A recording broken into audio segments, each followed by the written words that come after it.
Link here, everybody, on a Thursday morning. Jason Salas here, and joining us in the Zoom room right now is a member of our United States Armed Forces, the organization of which we as civilians are immensely proud and immensely supportive and very have a lot of gratitude for the work they do. So we have Colonel Jared Hutchinson. We were talking about the Cope North exercise, which if you have been living under a rock or for some reason you put about 60 pillows over your head, like right around supper time last night, you might have noticed that they were breaking the sound barrier. An amazing display, to say the least. I live up north, and Colonel, welcome to the show, first of all. And I mean, just as someone who has always appreciated the military, it was a really good thing to hear, just hearing all that military might making its way up to Anderson yesterday.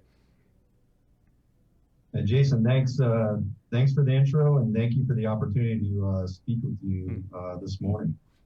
You know, this is my second time to Guam. I was lucky enough to be a part of Cope North last year, and the people and the scenery and the food never seems to amaze me here on Guam. Well, we greatly appreciate that, Colonel. You know, like it's our duty, you know, as even though we're civilians, as proper Guamanians and everything, to always show like island hospitality. So we hope at some point you and your comrades are going to be able to go around and have something really good to eat. Oh, definitely. You probably can't see from the camera, but I spent a little bit too much time out on the beach on Saturday. Got a little sun. That's awesome. Well, you do have more pressing matters right now, is doing the training and the exercises in Cope North. But can you maybe break down for us, Colonel, exactly how many personnel and exactly what types of equipment are involved, like in Cope North? Because it's not just a particular air wing or a particular unit. I mean, this is a big exercise.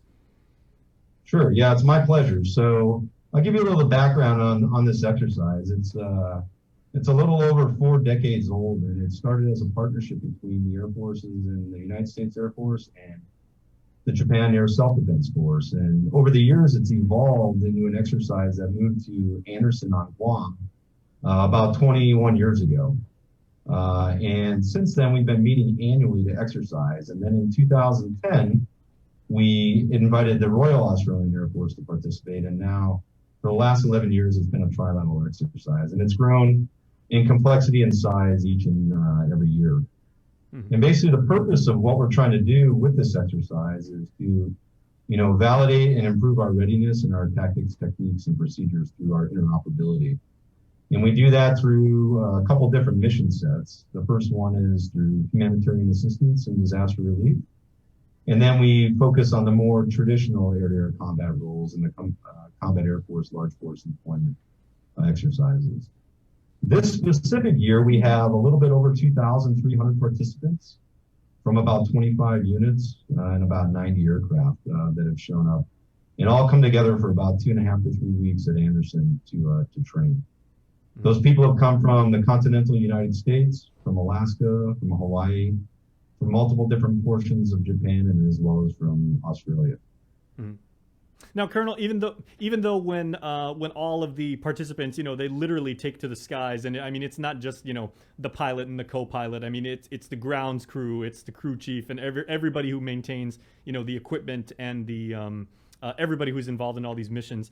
And even though the U.S. Air Force has, you know, their own training regimen and their own way of doing things and everything, when you're training with your partners from other types of military, of course, you're beholden to the rules of gravity, of you know, the general rules of flight and everything like that. But how is it to train with different units that may have like different sets of tactics or different ways of going about doing stuff? And what can you learn from them, and what do you teach to them?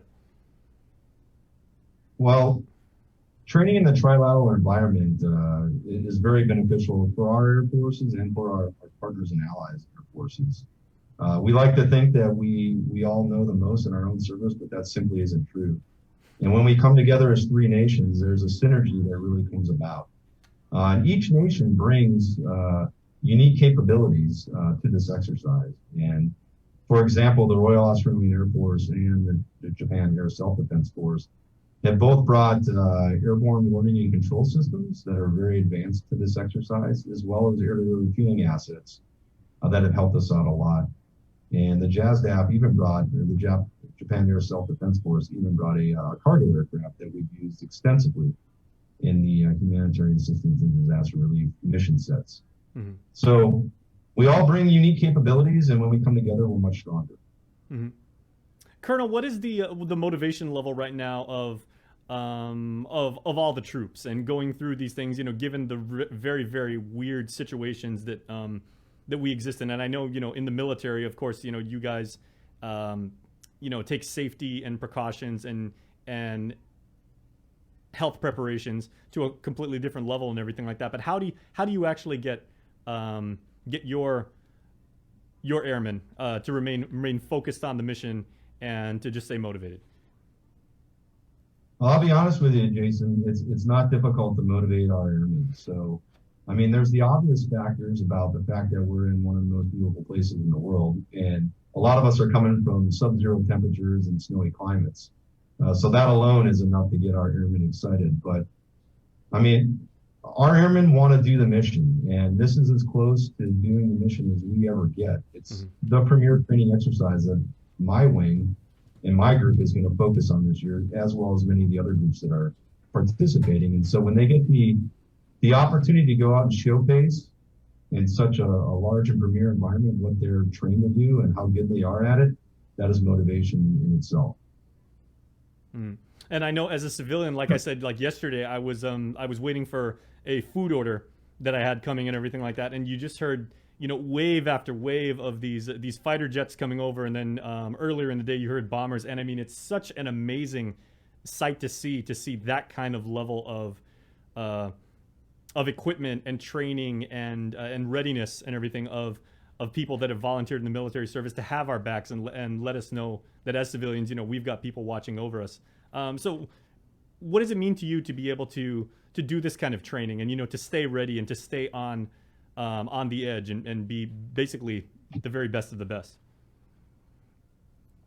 Jason, it's very important to me, and it's validating to me. You know, I've done just a little bit over 24 years in the Air Force, and my entire life has been dedicated to, professional life has been dedicated to being ready to do whatever the nation asks. And I know that's what all of my airmen think as well. And so to have the opportunity to come down here and put on a show for the people of Guam and to validate for ourselves that we are in fact ready, it's very rewarding, and I'm very proud of it. And may I ask, Colonel, like you were saying, you know, like a lot of your colleagues come from, you know, cold weather places right now, certainly, and the troops that are training here have flown sorties or they've done things like, you know, in all sorts of different environments. But what unique challenges and opportunities does training in the Guam climate provide for you, whether you're up in the air or even, you know, down on the flight line? Well, anytime that you can deploy and training in a different environment, it presents challenges that you never foresee.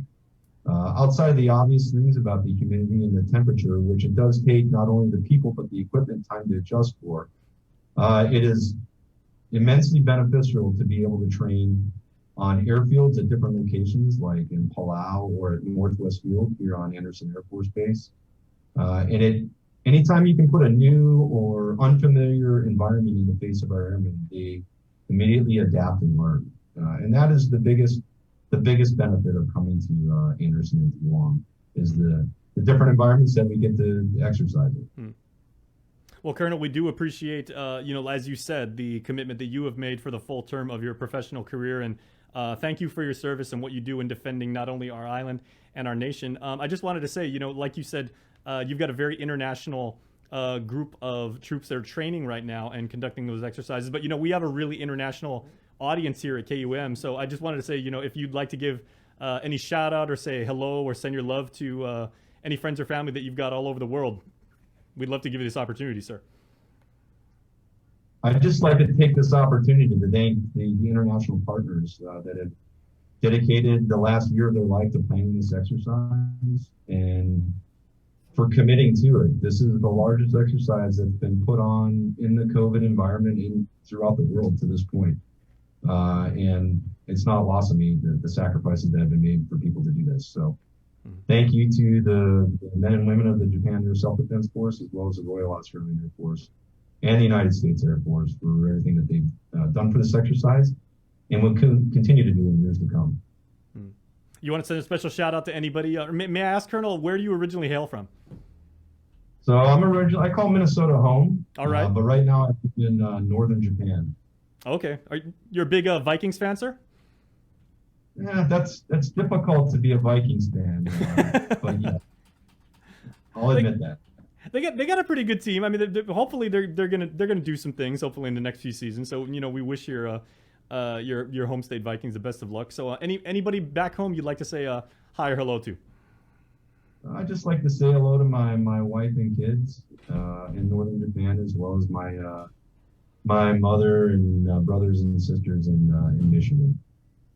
All right, outstanding, Colonel. Once again, thank you for your service, and so good to know that you and your colleagues are training to be ready at all times. And thank you from a grateful island community for having our back. We truly appreciate it, sir. Thanks for the opportunity, Jason. Have a good day. All right, likewise, sir. Well, we wish you the very best, and please stay safe. All right, folks. Colonel Jared Hutchinson with the United States Air Force, and he and many other troops taking part in the Cope North exercise. Really, really cool. If you're wondering what all that delightful noise was yesterday, that is people getting ready to take care of us, and they are always ready to do so. They do a fantastic job of doing it. Please stay tuned because the link continues right after these messages. GU Self Storage, conveniently located near the Harmon McDonald's. We offer affordable rates on